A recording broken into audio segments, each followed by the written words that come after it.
Welcome back to my channel. So as you can tell by the title, this video is going to be about my experience with my first ultrasound appointment and also my second. I felt like this might be helpful to film in its own video because I did think that, I went thinking that I knew what to expect, but I was surprised by a few things, so I feel like this might be helpful to some people out there. So my first appointment was at 8 weeks, and from Googling and doing some searches online, I thought that I would most likely just get, the gel on the tummy and get to watch on the monitor, and that would be about it. I thought that anything earlier than that would be the transvaginal type, but after around 8 weeks, then it would just be, I don't know the exact term, but on your tummy. That was just based on some of the experiences I read online from other women on blogs. So even though part of me was like, there is a chance that it is going to be transvaginal, odds are it won't be. That's what I told myself.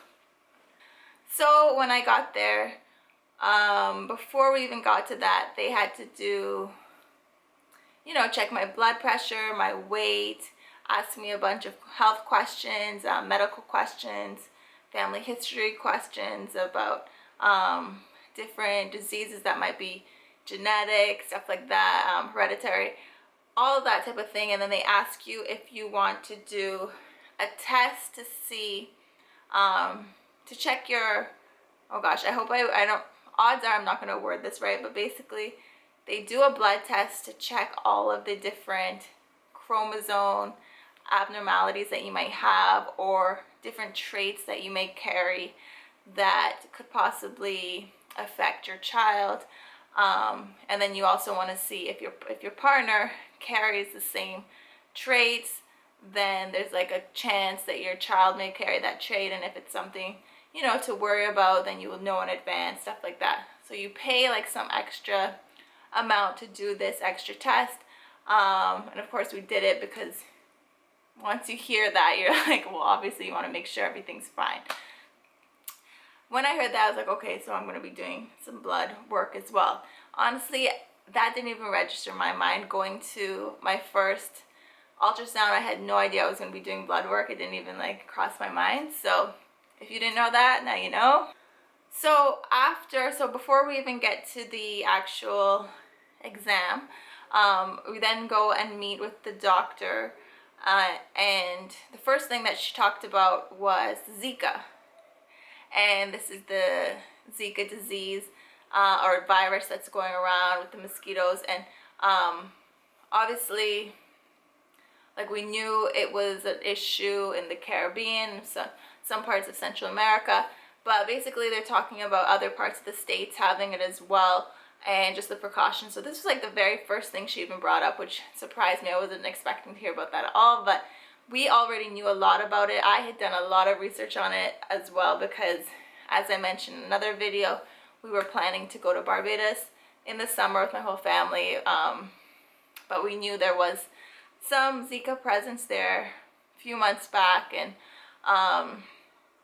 we already decided that we're just not gonna bother taking the risk because we had heard cases of people traveling with the Zika virus on flights knowing they have it and going to other places. And if you don't know, basically all it would take is for a mosquito to bite that person that has it already, just to kind of start its presence again and then pass it to other people, blah blah blah. So it just isn't worth the worry and the risk. So yeah, basically we knew all about Zika already. As she was telling me, I was just like, I know, in my head.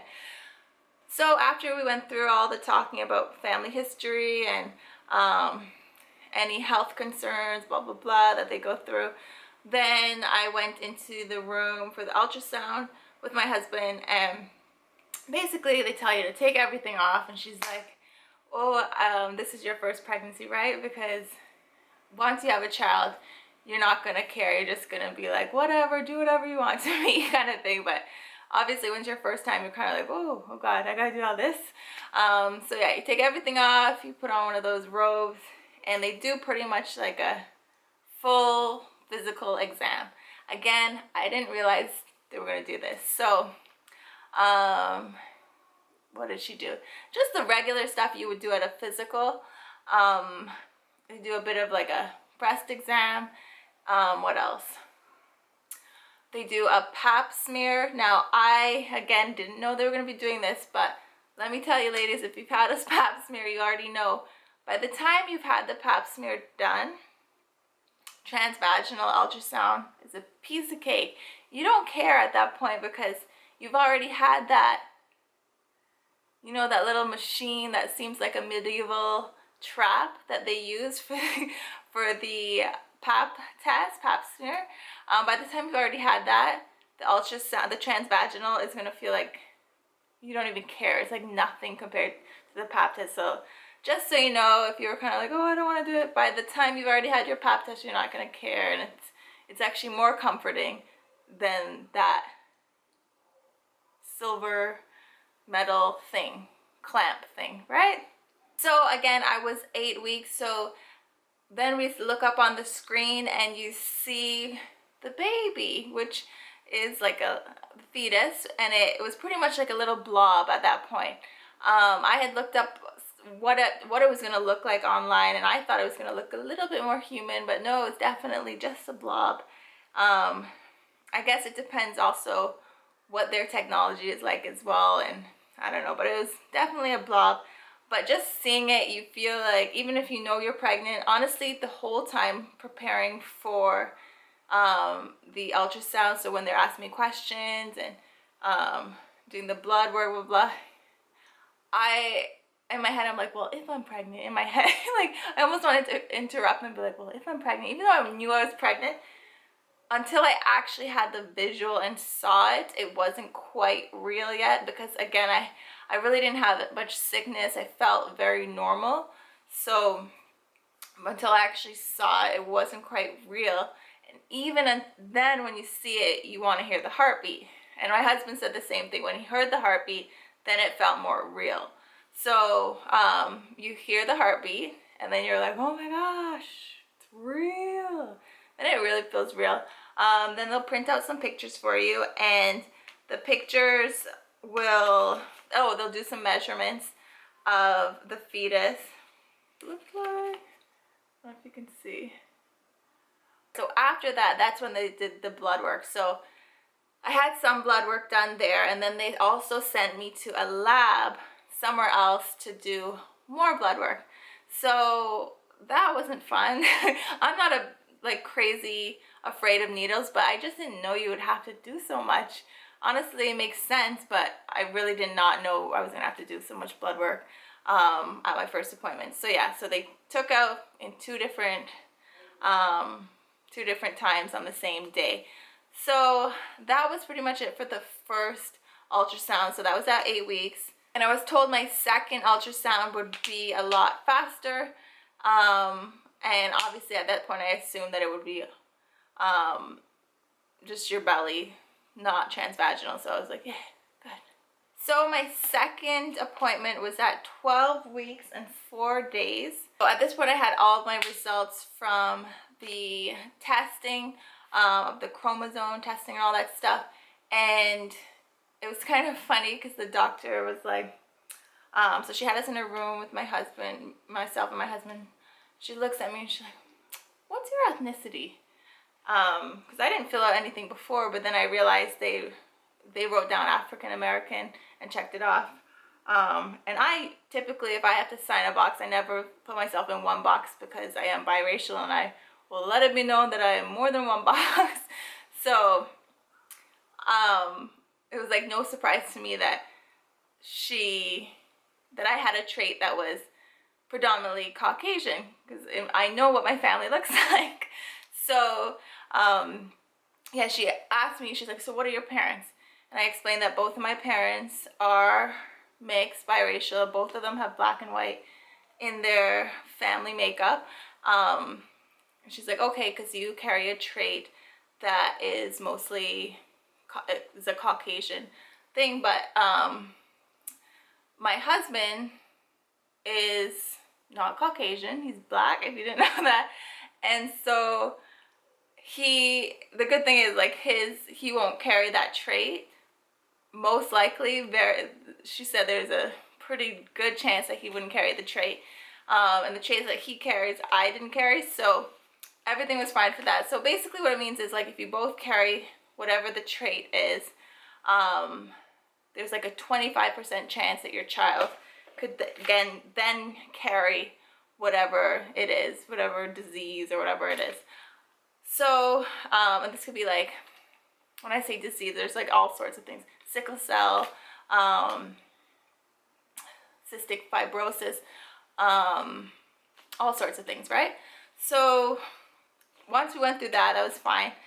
Then I had to take blood taken again. I didn't know I was gonna have to do it again. I was kind of annoyed, I'm not gonna lie, but they said that they have to do it based on how far along you are. So the second time that I had to do it, and again I had to do it at another lab, so we had to leave there after my appointment and do it again. But basically it had something to do with, for anybody that's watching that is familiar with this stuff, you're gonna be thinking, you're explaining this horribly. But it has something to do with, I believe, the spine or something with the back of the head with the fetus, and it has to, like, the blood work somehow relates to that, the measurements of that and all that. But basically our measurements were fine when she went through and did the measurements on the ultrasound. And yes, the ultrasound was just on the tummy this time. It was exactly what I saw in the movies and on TV. So they put the little gel, and like boom, right away when it came on the screen, both my husband and I were just like, well, we were taken aback, because the change from 8 weeks to 12 weeks was huge. It actually looks like a human now. And not only that, it moved. Oh my gosh, it was moving like crazy. And I kept laughing. I'm a person that once I start laughing, I can't stop. And obviously, if you're laughing, you're moving your stomach. It's like interrupting in a way. And I kept like trying not to laugh because I didn't want to like annoy the woman, the ultrasound tech. But I couldn't stop laughing because it was so funny how it was just like moving like crazy, like the little arms and the little legs. It was so cute and funny. And then we heard the heartbeat and everything. And then that's when it felt really, really real. Even though we saw it before, it wasn't really moving, but seeing it move, that's when you felt really, really real. So at this point we were 12 weeks, and that's when we really felt like, okay, after this we can tell, like, majority of our close family, close friends, and the rest of our family, because I'm one of those people, like, unless I see it, I may not believe it. So I had to see it again just to make 100% sure this is for real. I know that sounds crazy. So that's about it. So my next appointment is at 16 weeks, which is very soon. And apparently we should probably find out the gender. I'm thinking that we're actually just going to have them write it down and put it in an envelope, and then I'll do some kind of little gender reveal, because a lot of my family is overseas, and my husband's as well, so I think it would be fun to record that and like just send them a link. If you guys want to see like a little gender reveal on here, I guess I could do something on here. You guys let me know. If that's something you want to see, then maybe I'll do a little something, because I guess that would be fun for you guys too, right? Okay, so if you enjoyed this video, definitely give it a thumbs up, and I will see you guys in the next video. Don't forget to subscribe so that you don't miss out on the I thought I was gonna finish that so smoothly, but nope. Don't miss out on future uploads, and I'll see you guys next time. Bye.